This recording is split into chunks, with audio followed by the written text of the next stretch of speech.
So it sounds like we're going to wait like another minute for people to filter in, and then we can start. So if anybody's listening to that, I will talk first, and then Eric will pitch in a little bit later. I still have no idea if anybody is listening to this.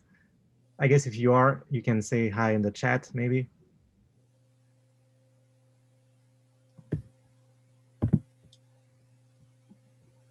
Oh, okay. So, hey, Mike, Red Meadow, Matthew.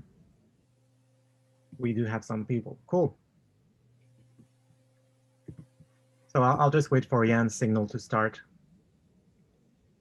and share my screen and start the talk.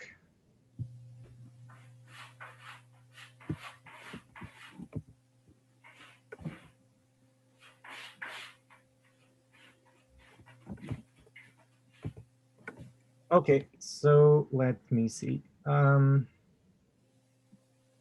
Share screen.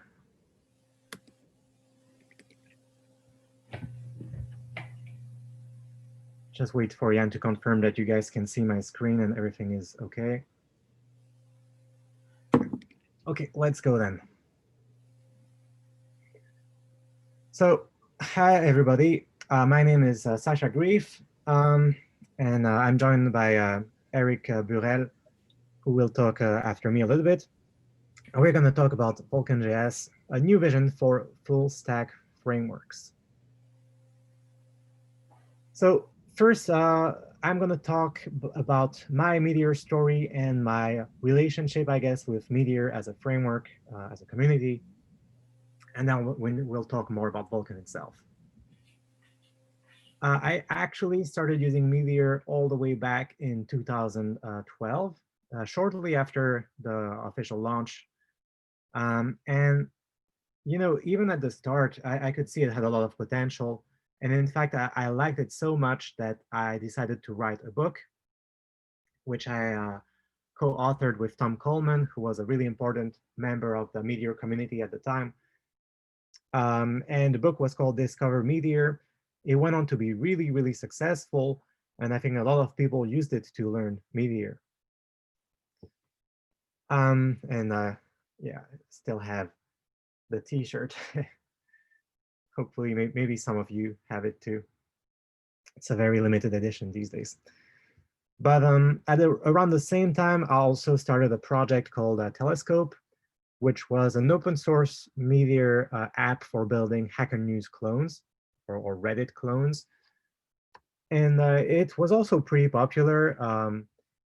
People use it to build Hacker News clones like Creator.io by Josh Owens, which was a Meteor-focused Hacker News. But what I thought was really interesting was the people using it to build completely different things, like this site for asking questions or posting suggestions on how to improve your city. There were other apps for scheduling coding hangouts.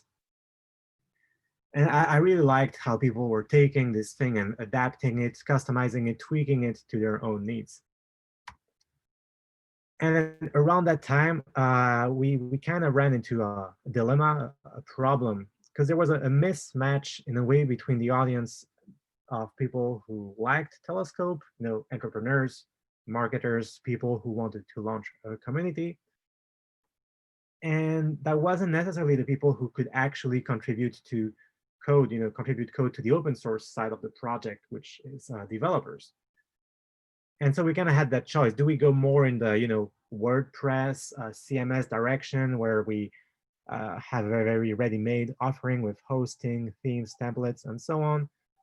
Or do we go more towards that developer side, that framework side that leads to more customization and more diversity in the types of projects that can be built? And my interest was definitely in that second direction. And so the project slowly morphed into what it is today, which is Vulcan JS framework on top of Meteor. Now, before I tell you more about the internals and what it does and how it works, I want to show you a couple of projects, like live production projects built with Vulcan. So this is my day job. I live and work in Japan, and I work for this company that is basically doing Airbnb for the Japanese market called Sense Home. And so I built their app, which has all the features you'd expect, like bookings, search, an admin area for managing listings and bookings, and so on. Another project of mine is a Sidebar, which is the daily newsletter of design links. Runs also on Vulcan. And this was actually the project that I originally learned Meteor for. So all the way back in 2012, when I wanted to learn Meteor, it was to build this.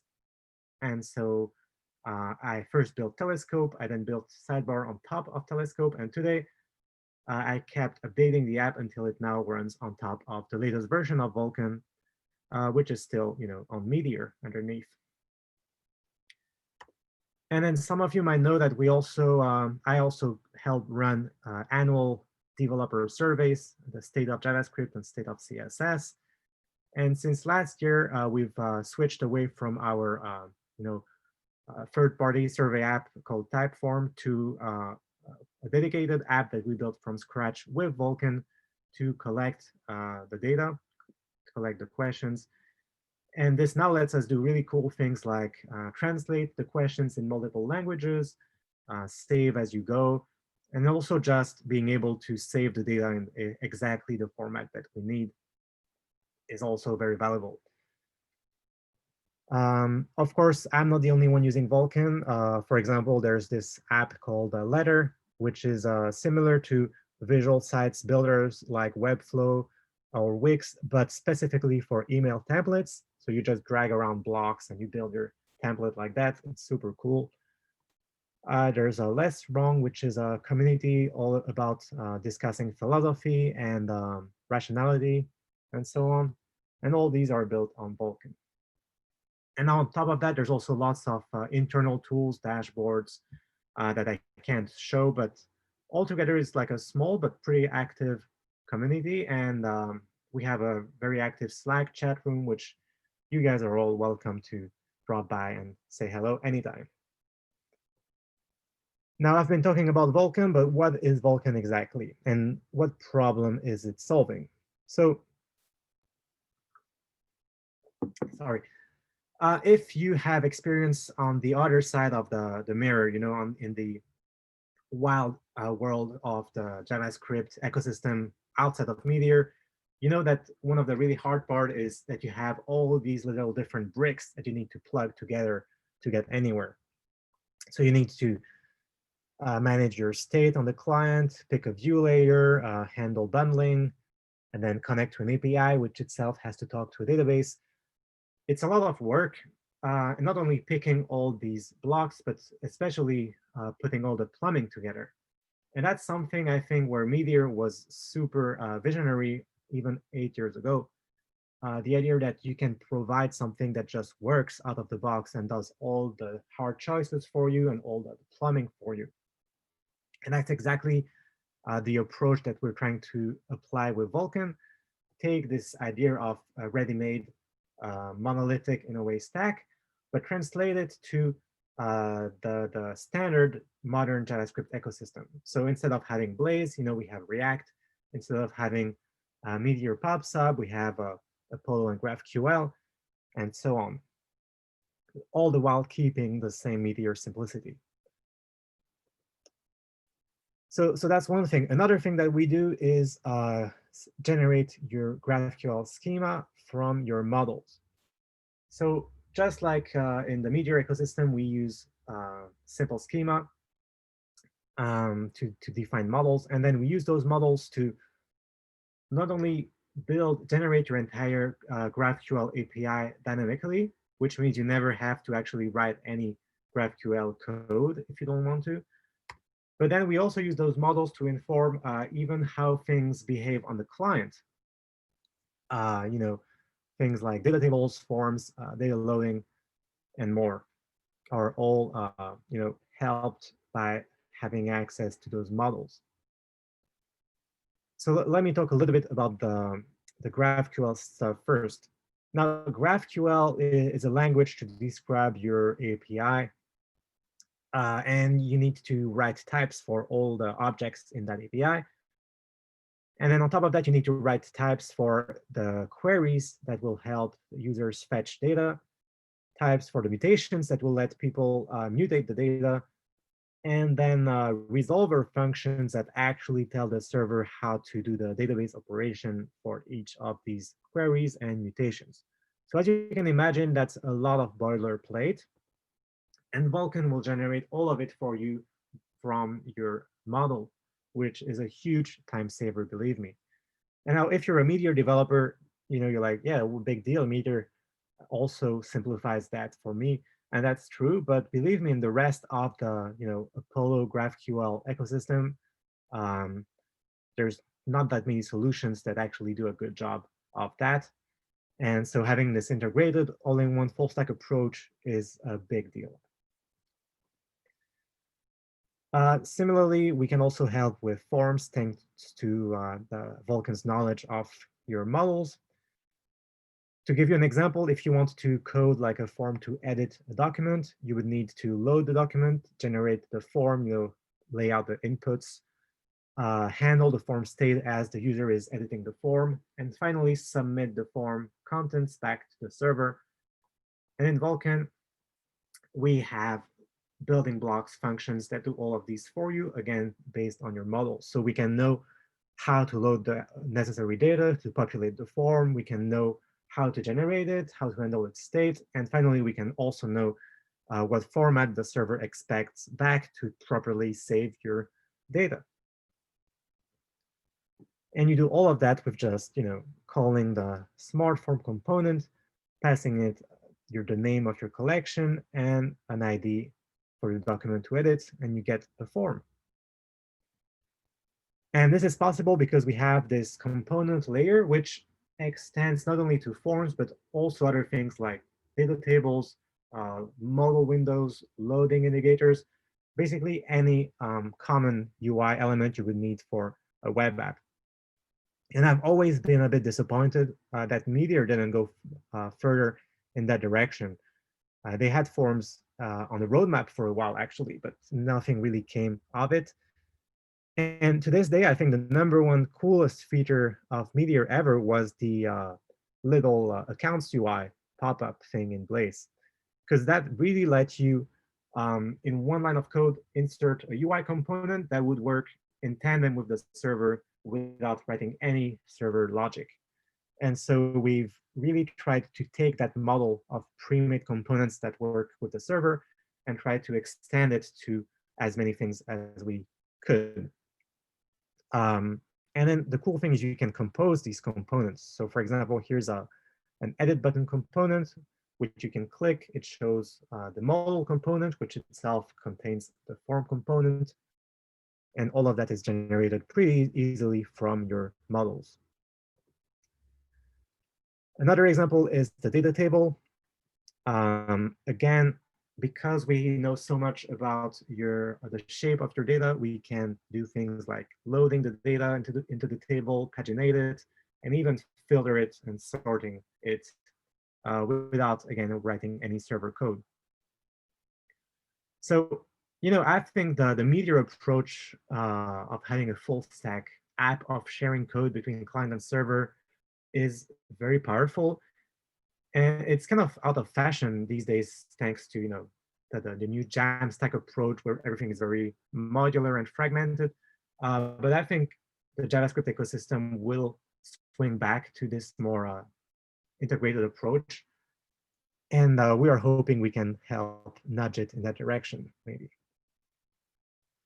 Other Vulkan features, so we have pretty good internationalization support, not only for translating your UI, but also for translating your actual data. So the data in your database, we can handle different versions of your fields in your documents. We have permissions and groups. We have a pretty cool email templating system that will, handle handlebars templates for you, inline your styles, even give you a debugging UI to preview your templates. And then little features like integrations with error tracking services, event tracking. And what's cool is these all always work in a very simple fashion where you just add your API key, you add the packet, and it will just work out of the box already with the existing Vulkan infrastructure of your app. Now, if you want to learn Vulkan, you can check out our Getting Started example. It's a tutorial that teaches you how to build like a very simple movies list app.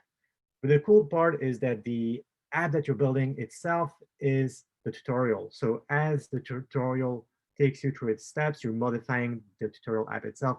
I promise you it makes sense when you actually do it. I know it sounds maybe a bit meta right now, but it's pretty fun and it should take about an hour to get through.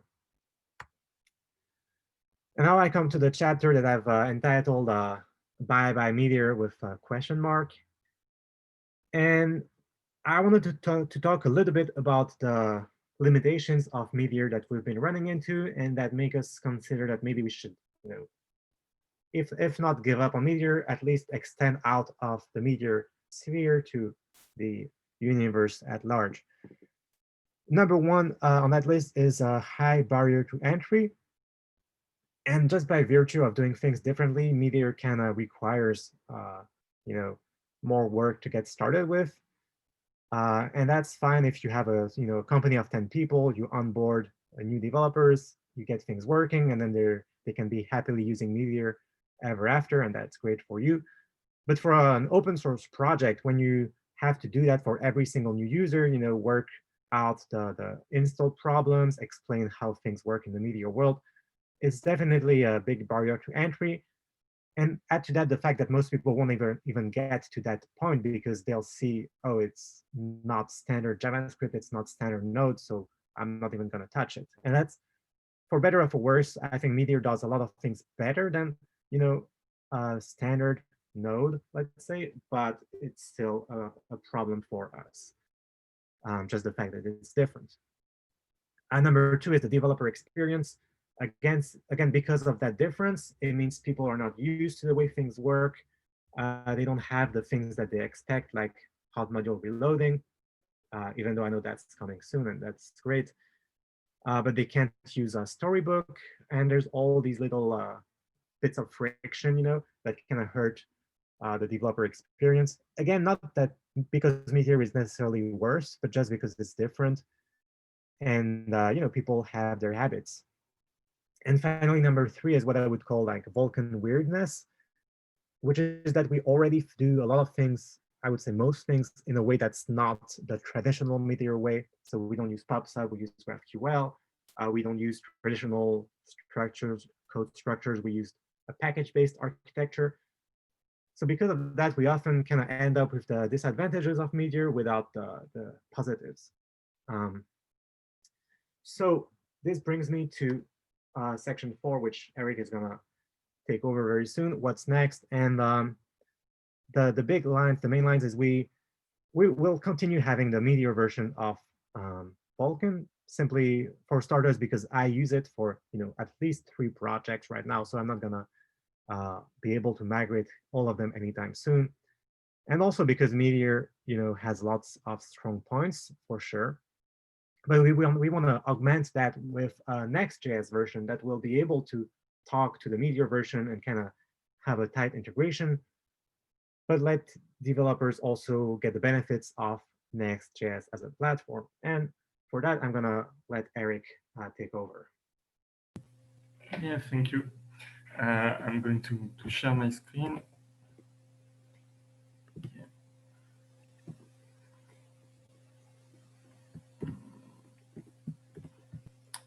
And start. Oh, and I do want to mention we also have time for some questions after all this. Yeah.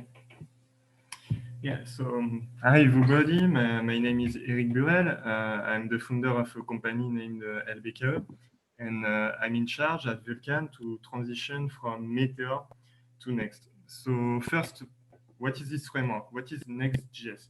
If you look at the jamstack.org official website, you'll find this definition. Next is a framework for statically exported React app.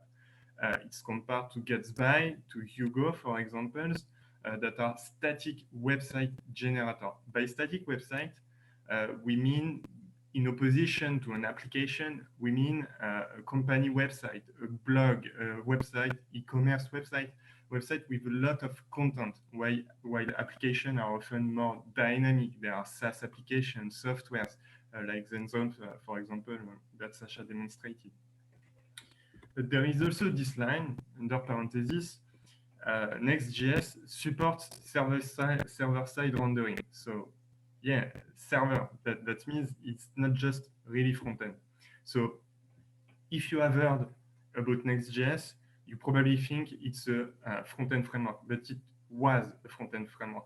It is not anymore the case, because in July 2019, they have introduced a new feature named API routes. API routes are basically API endpoints that takes a request, that return a response with data. So you have this example from the documentation that returns the username, for example, on a request. It's very similar to any Express middleware, if you know raw Node.js development, or to a Meteor method in Meteor.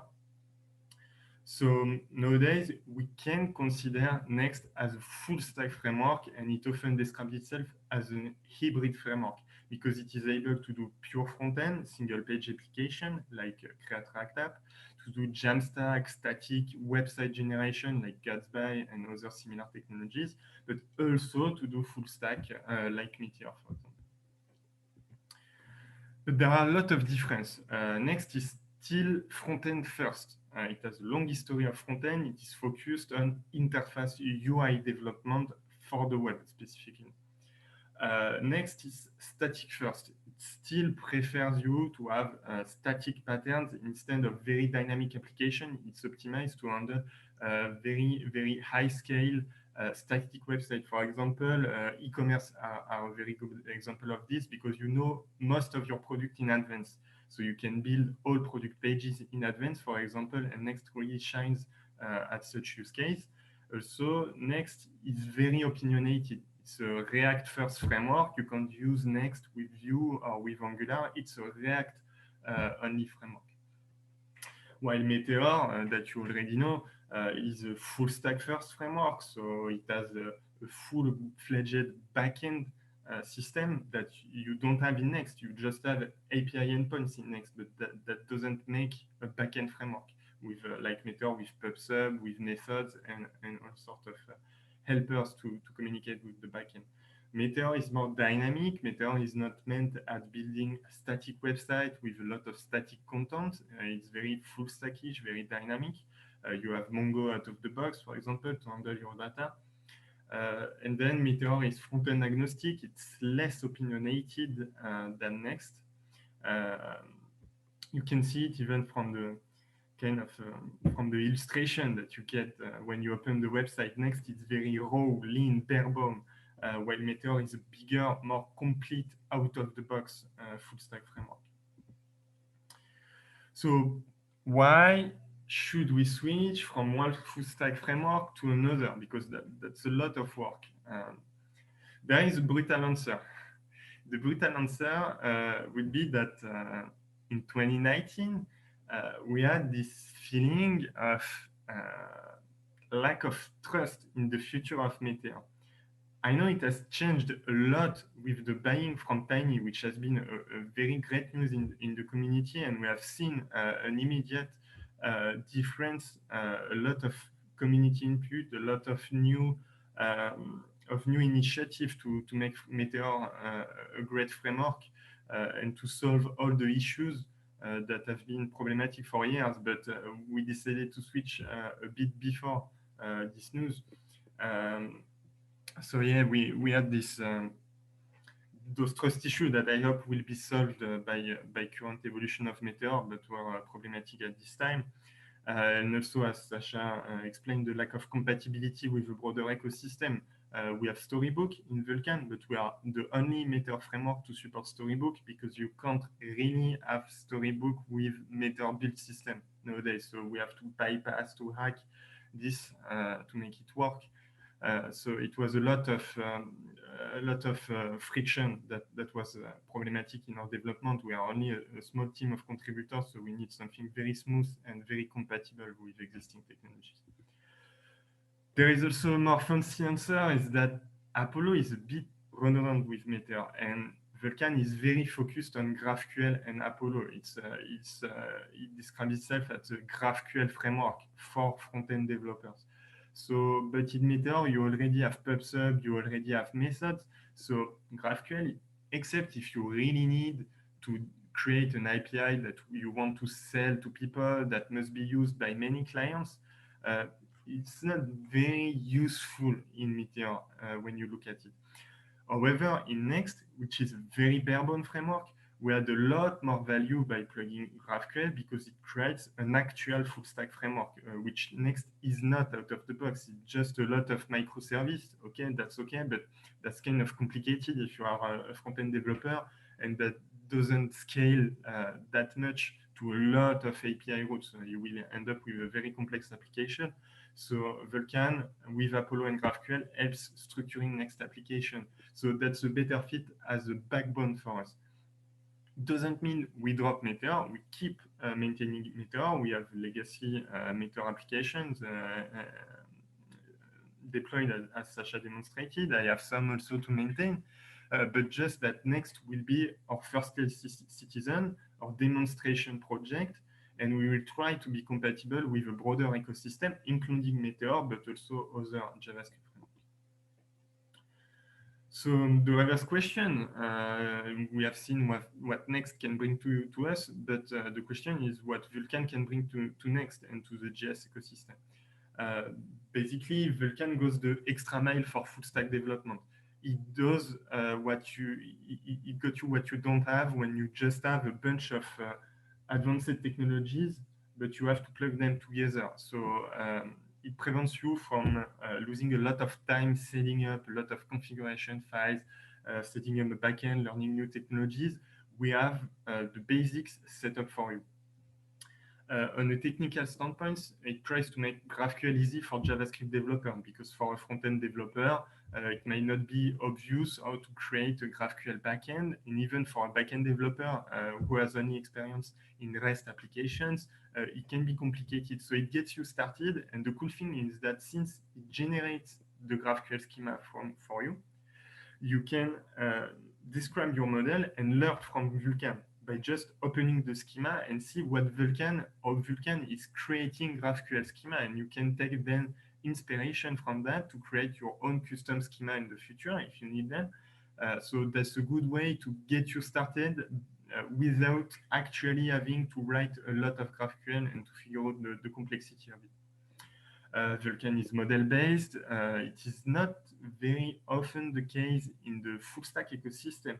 A lot of backend technologies are model-based, like headless CMS, stuff like Azura, headless WordPress, for example, are model-based. You describe your data and it generates stuff for you.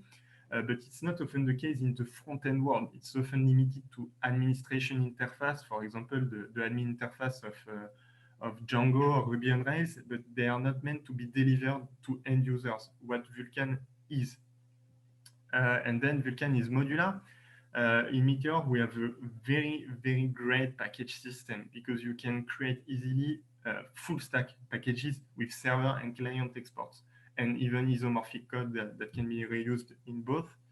It's not really the case with a normal NPM package. So we try to bring that to the Next and NPM ecosystem. So right now, we have the first version of a starter, a beta version, with a lot of stuff included. So storybook for visual development, a Next starter, of course, JS, Cypress for unit testing, Material UI, styled components, internationalization, Apollo server client, TypeScript, even things that I didn't list on this slide, like Markdown, if you want to create static pages, documentation, and stuff. We have the basic here so that you can create a full stack application easily with GraphQL.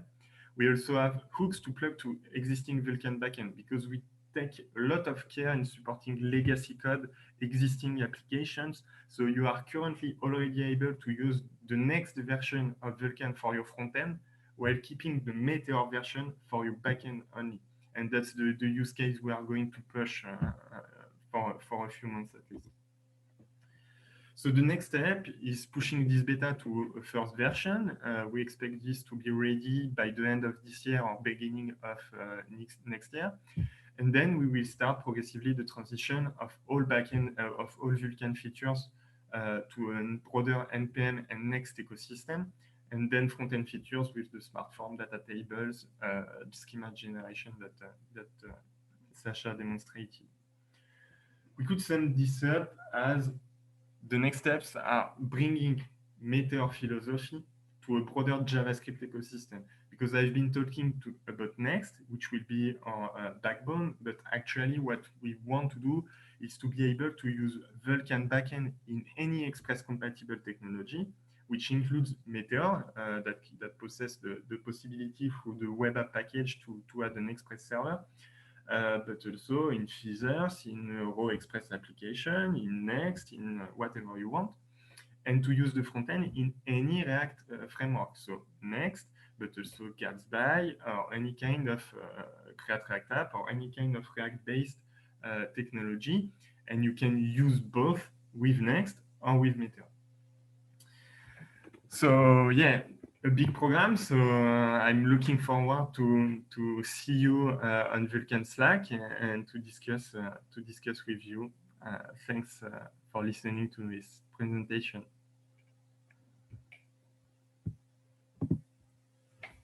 Awesome. Yeah, I'm excited for the next step. So let me see if there's any questions. Oh, so there's two questions. Number one, what are your thoughts on the recent announcement of Meteor 2.0 and other yesterday? So I have to confess, the only thing I saw so far is the bit about hot module reloading. So I'm just going to comment on that. And I was very excited, but it won't work with packages just yet, which is all we use basically. And if you look at the code for my Vulcan apps, all the code is a package. So I won't be able to use hot module reloading. So I think it's great, but I can't use it just yet. So I don't have a real opinion on that yet. Eric, I don't know if you have anything. Did you hear about the announcement? I've been a little bit out of the loop because I've been working on the state of CSS survey. So first, I can't see your questions, but no, I'm mostly focused on the next announcement. There are already a lot to follow. So no, I haven't been following a recent announcement. I think anything is positive. I think more broadly, what I've seen from the recent initiative in Meteor, it's very positive, and I think it's going to solve the issues we have stated regarding Meteor compatibility and such, and development experience within a few months. So yeah. So I've been Googling a little bit about Meteor 2.0, and it seems like Tiny is quitting software and producing message balls now. So that's a cool development. Cool. Okay, I'll definitely try it out on my back. Yeah. No, I don't know. Sorry, that's a bad joke.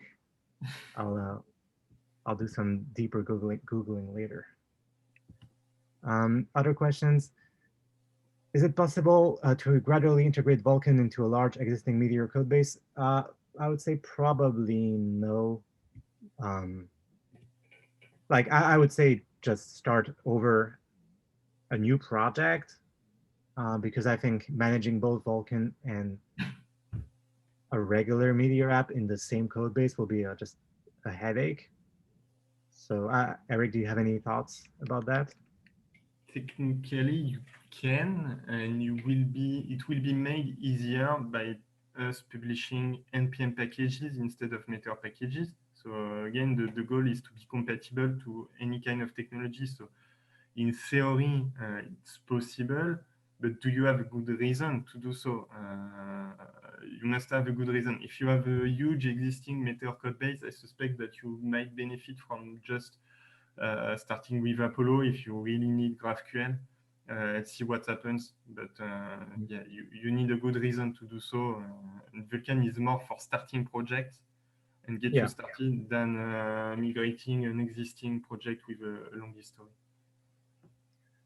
yeah, what I would do personally is identify the parts that can be reused. Like maybe you have models that are already defined in simple schema, so you can just copy those over to a new project and then see what that gets you and move forward, or decide to stick with your current code base. But I wouldn't try to mash together the different That's for the technologies. backend. For the front end, if you have new use cases, you might want to start a new Vulcan Next application if you want to use Next in the front end and to plug to your existing Meteor application. Though it's kind of difficult to plug Meteor backend to a pure JS technology. So Yeah. A question for you, Eric. I think does Next.js have Meteor-like packages? no, it doesn't have a plugin system. They are kind of skeptical against plugins because it's complicated. You often end up with millions of plugins and very few of them actually working. So there is something to ponder here. But you don't have them you don't have plugins in Next. So I should rephrase the question as do you have such Meteor-like packages in NPM more broadly, NPM ecosystem? And as far as I know, you don't.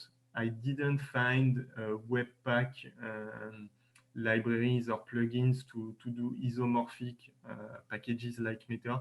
So we will introduce that in Vulkan, but we are not sure if it has been done already and if it exists already. There's another question. Have you created an Next.js Meteor.js bridge using a DDP client? So No, we don't use DDP even inside Vulkan. So I don't think we have a DDP bridge for Next.js. no, and we won't. The last piece of DDP is the user system in Vulkan is using Meteor user system, but you can already bypass it. We have added GraphQL endpoint that does the same as it's called Simple REST, I think, in Meteor. We have done something similar with GraphQL, and it bypasses DDP altogether because it has been a blocker to plug to existing client technology like Next, but also React Native, for example. So we won't produce any DDP bridge. We focus on GraphQL only and REST exchanges. Another question. So if I get this right, the Next.js version of Vulkan is going to be more of a front end, and Meteor version is going to be the back end in the near future. Yeah, that's correct. So to give you a practical example, I was talking about my Airbnb app, for example. So what I would most likely do is keep the current Vulkan/Meteor app as it is. So which means generating the API and also the admin area, but then all the user-facing part could be migrated to a Next.js app. So instead of having one big thing that does everything, you then have a Next.js app that can be optimized for statically generating the site, optimized for performance, and so on. So more front end, but you keep your Meteor app as a backend, but it's kind of a hybrid powered up backend in that it can also serve client code components and so on for anything else, admin areas. You could even like for a sidebar, for example, I have a sponsorship flow where people can buy sponsor links. That could very well stay in the Meteor app because it doesn't need to be served to a ton of people. It doesn't need to be, you know, cached in the CDN or whatever. But then the front end, the homepage, that could go to the next site. So we want to experiment with that hybrid approach where we let people kind of pick and choose where they put things. And that's going to be the model for the near future, at least. Another question, what about accounts? So for now, we are using Meteor accounts in Vulkan on the back end, but we are gonna create so we're just talking about not using DDP to kind of connect to the account backend and use GraphQL instead, but after that, it's still Meteor accounts, at least for now. I do think personally that a solution like Passport maybe might be better because I like to think of a coefficient, like an imaginary number you could call R, which would be the percentage of code you can reuse if you need to migrate out of your framework. And the more standard building blocks you can use, the higher your R ratio will be. And so we'll always try to strive towards the direction of using standard things rather than niche Meteor things. So even though we are using Meteor accounts for now, in the future, we might switch to something else. But then again, you have issues with backwards compatibility and supporting legacy apps, so it's different concerns you need to balance.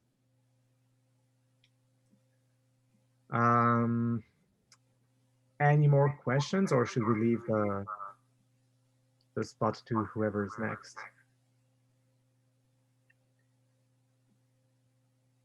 That seems to be it. So thanks so much for tuning in to everybody. Sorry, I know we weren't 100% positive on Meteor, but I do want to end on the note that I think Meteor is doing great and the community is amazing. And just because it can solve, everybody's problems doesn't mean it's a bad technology.